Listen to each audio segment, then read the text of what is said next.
Welcome to the biology line. तो आज का हमारा टॉपिक है जेनेटिक कोड। तो सबसे पहले हम ये जानने की कोशिश करते हैं कि हमें जेनेटिक कोड की ज़रूरत क्यों पड़ी है। ओके, क्योंकि अभी तक इससे पहले हम पढ़ चुके हैं रेप्लिकेशन, ओके, ट्रांसक्रिप्शन, मतलब कि हमें डीएनए, जो कि हमने सेंट्रल डॉग्मा में देखा था, डीएनए से आरएनए बना और आरएनए से बनेगा प्रोटीन। तो जब हमारा डीएनए से डीएनए बन रहा था तब हमें जेनेटिक कोड की ज़रूरत नहीं पड़ी। डीएनए से आरएनए बना तब हमें जेनेटिक कोड की ज़रूरत नहीं पड़ी। पर जब हमारा आरएनए से जब प्रोटीन बन रहा है तो हमें ज़रूरत पड़ रही है जेनेटिक कोड की। क्योंकि यहाँ पे मॉलिक्यूलर स्ट्रक्चर्स का डिफरेंस है। डीएनए और आरएनए दोनों ही न्यूक्लिक एसिड थे, तो यहाँ पे कॉम्प्लीमेंट्री के बेसिस पे जो कोई प्रॉब्लम नहीं आ रही थी, उससे डीएनए से डीएनए बन रहा था और डीएनए से आरएनए बन रहा था, जो कि रेप्लिकेशन ट्रांसक्रिप्शन हो पा रहा था। पर आरएनए से जब प्रोटीन बन रहा था तो वहाँ समझ में नहीं आ रहा था, क्योंकि आरएनए था न्यूक्लिक एसिड और जो प्रोटीन था वो बना था अमाइनो एसिड से।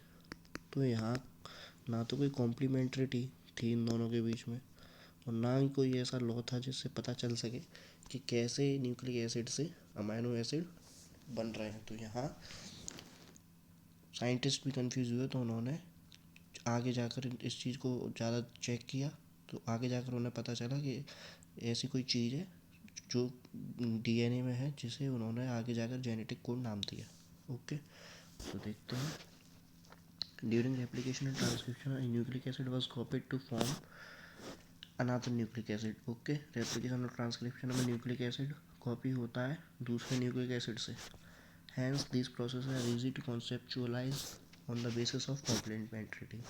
तो ये दोनों ही प्रोसेस, कौन कौन सी, रेप्लिकेशन और ट्रांसक्रिप्शन, ईजी हैं कॉन्सेप्चुअल वाइज। किसके बेसिस पे? कॉम्प्लीमेंट्रिटी के बेसिस पे समझ में आती हैं, जो कि हम पहले भी देख चुके हैं।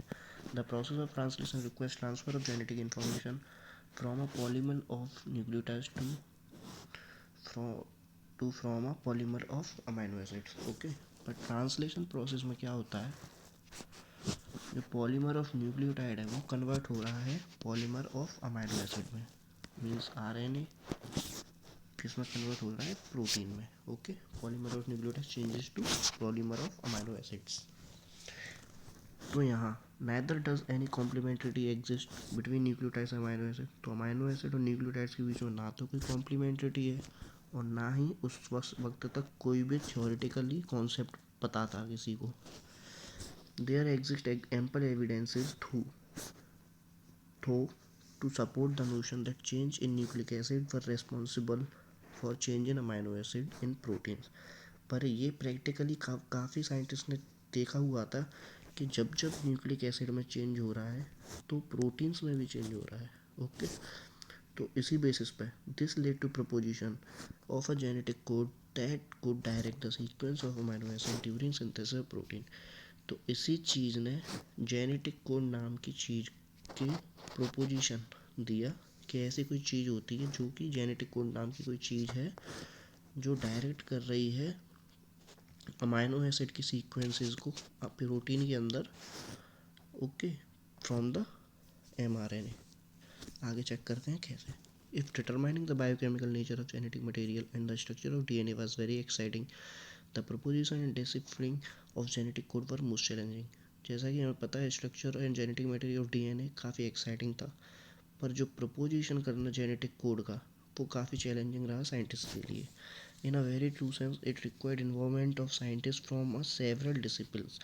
मतलब काफ़ी अलग अलग एरिया के मेन साइंटिस्ट जो थे उनकी ज़रूरत पड़ी। कुछ फिजिसिस्ट थे, कुछ ऑर्गेनिक केमिस्ट थे, कुछ बायोकेमिस्ट थे, कुछ जेनेटिसिस्ट थे।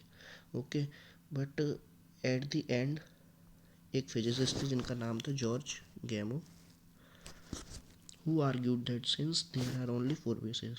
उन्होंने कहा, जैसा ये तो अभी तक सबको पता ही था कि डीएनए और आरएनए में जो भी हैं 4 ही न्यूक्लियोटाइड बेसिस हैं। ओके, तो उन्होंने आर्ग्यू किया that there are only 4 bases and if they have to code for 20 amino acid, the code should constitute a combination of bases. Okay, तो अगर 4 बेसिस हैं तो उन और 4 बेसिस को बनाने हैं 20 अमाइनो एसिड्स।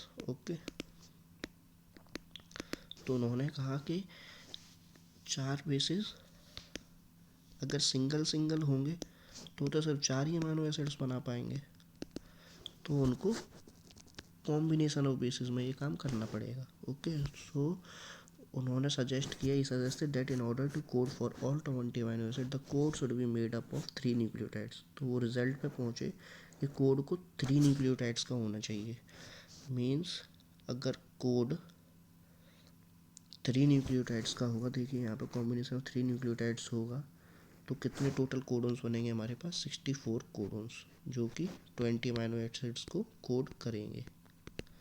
पर यहाँ आप सोचेंगे कि 3 क्यों, 2 का कोडोन क्यों नहीं हो सकता, 4 का क्यों नहीं हो सकता? तो देखिए, अगर 2 का कोडोन होगा मीन्स हमारे पास 4 बेसेस हैं और 2 का सेट हुआ, तो 4 फोर्जा होता है कितना? 16।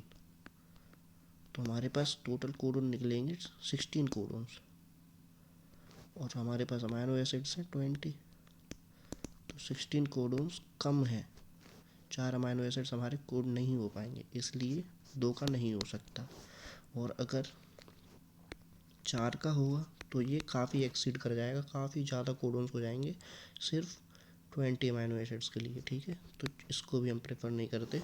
तो सबसे नियर पॉसिबल हमारे पास सिर्फ यही है, 4 × 3। ओके, इसलिए हमने 64 कोडोन्स को माना। अब इसका प्रूफ देखिए, providing proof that codon was a triplet.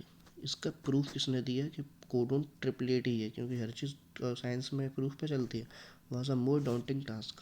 Okay, ये भी एक कठिन वर्क था इसका प्रूफ देना भी। So the chemical method developed by Hargobind Khorana, Indian scientist है हरगोविंद खुराना, उन्होंने एक केमिकल मेथड डेवलप किया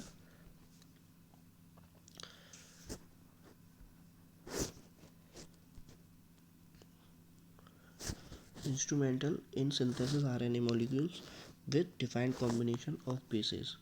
उन्होंने RNA molecules को एक डिफाइंड कॉम्बिनेशन ऑफ बेसिस हो गया, मतलब उन्होंने अपने हिसाब से उसमें बेसिस ऐड किए, उस RNA molecule को बनाया।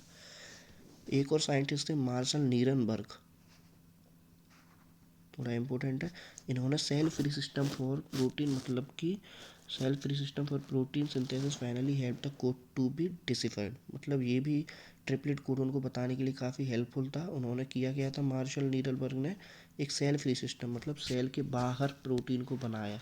ओके, सेल के बाहर प्रोटीन को बनाया और चेक करने के लिए सेल के बाहर अलग अलग RNA के सीक्वेंस उन्होंने अपने हिसाब से लिए और चेक किया कि कौन सा प्रोटीन बन रहा है, जिससे कि वो सारे कोडोन्स को चेक कर पाए। ओके, ये एक्सपेरिमेंटल उनका प्रूफ था चेक करने के लिए ट्रिपलेट कोडोन को। दोनों हरगोविंद खुराना और मार्शल नीरनबर्ग दोनों का ही इसमें योगदान था। ठीक है, अभी Severo Ochoa enzyme polynucleotide phosphorylase was also helpful in polymerising. तो ये जो एंजाइम है ये भी हेल्पफुल है with defined sequences in a template independent manner. Means जो टेम्पलेट नहीं चाहिए, सेल के अंदर होगा तो टेम्पलेट चाहिए होगी, पर टेम्पलेट इंडिपेंडेंट मैनर के लिए ये एंजाइम भी हेल्पफुल रहता है। अगर सेल के बाहर हम RNA से प्रोटीन बना रहे हैं तो सेब्रोकोआ एंजाइम भी हेल्पफुल है। So finally in experimental proofs के बेसिस पे उन्होंने एक चेकर बोर्ड बनाया को, जिसमें कि सारे कोड को हम देख सकते हैं। बेसिकली आपको ये चेकर बोर्ड याद करने की ज़रूरत नहीं है, सिर्फ एक सीक्वेंस याद कर लीजिए, जिससे आप खुद ही पूरा चेकर बोर्ड बना लेंगे। सिर्फ UCAG को याद रखिए, एक लाइन में आप UCAG ऐसे लिखिए, एक में ऐसे लिखिए, और एक लाइन में 4 ग्रुप में ऐसे लिखिए। सारे कोडोन आप खुद ही बना लेंगे। एक बार यहाँ से लेना है, एक बार यहाँ से, और एक बार यहाँ से, तो हमारा एक कोडोन यहाँ बन जाएगा। सिर्फ मेन कोडोन आप याद रखिए, स्टॉप कोडोन और स्टार्ट कोडोन, इनको याद रखिए। मेनली AUG को याद रखिए आप, बाकी आपको ज़्यादा याद रखने की ज़रूरत नहीं है इसमें। सो अब हम फीचर देखते हैं जेनेटिक कोड के क्या क्या मेन फीचर है। सो ये तो क्लियर हो ही चुका है कि the codon is triplet, experimental proof भी देख लिया है। तो इस ट्रिपलेट कोडोन में, और टोटल कोडोन हमारे पास कितने निकल के आए थे, 64 कोडोन्स। तो इन 64 कोडोन्स में से 64 codons R code for amino acid, 3 codons do not code for amino acid, hence the function है स्टॉप कोडोन। तो 64 कोडोन्स में से 61 कोडोन थे जो कि अमाइनो एसिड के लिए कोड कर रहे थे। तो इन 61 कोडोन्स को हम सेंस कोडोन्स भी बोलते हैं। ओके, बात एक ही है, लैंग्वेज थोड़ी अलग अलग है। और बचे जो 3 कोडोन हैं वो कि कोई अमाइनो एसिड को नहीं करते हैं कोड, सिर्फ उनका वर्क होता है स्टॉप कोडोन का। तो ये 3 कोडोन होते हैं स्टॉप कोडोन, ओके, जो कि ट्रांसलेशन के लास्ट में ट्रांसलेशन प्रोसेस को ऑफ करते हैं। और इन 3 कोडोन्स को बोलते हैं नॉनसेंस कोडोन्स, नॉनसेंस कोडोन्स।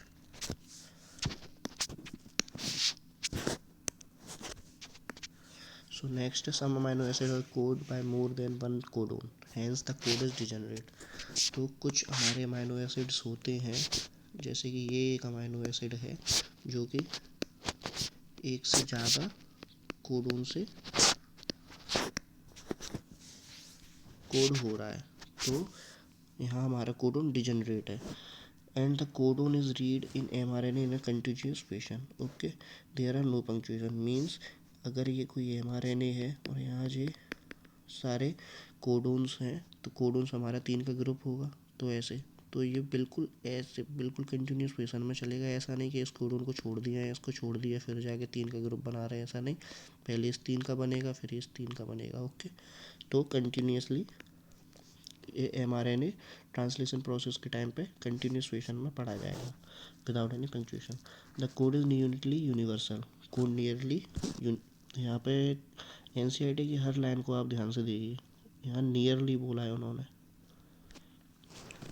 ये नहीं कहा था code is universal, nearly universal, यानी कि कुछ एक्सेप्शन भी होंगे जो कि हम देखते हैं क्या।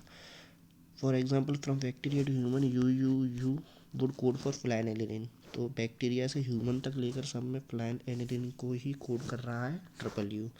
पर सम एक्सेप्शन क्या है इसके, to this rule have been found in mitochondrial codons. Mitochondria के जो कोडोन्स हैं, माइटोकॉन्ड्रिया में जो न्यूक्लियस रहता है उसके, उसमें जो कोडोन्स है वो एक्सेप्शन है, and in some protozoans, okay, इसलिए यहाँ नियरली पहले ही उन्होंने दे दिया है।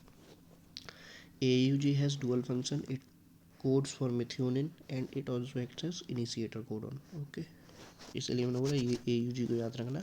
UA UAG UGR stop terminators, तो ये 3 कोडोन्स हैं जो कि नॉनसेंस कोडोन भी बोलते हैं इनको, और ये स्टॉप कोडोन है। जेनेटिक कोड में इतना ही है जो हमें याद रखना है, बाकी इसमें कुछ खास है नहीं है। आई होप कि आपको अच्छे से समझ आया होगा।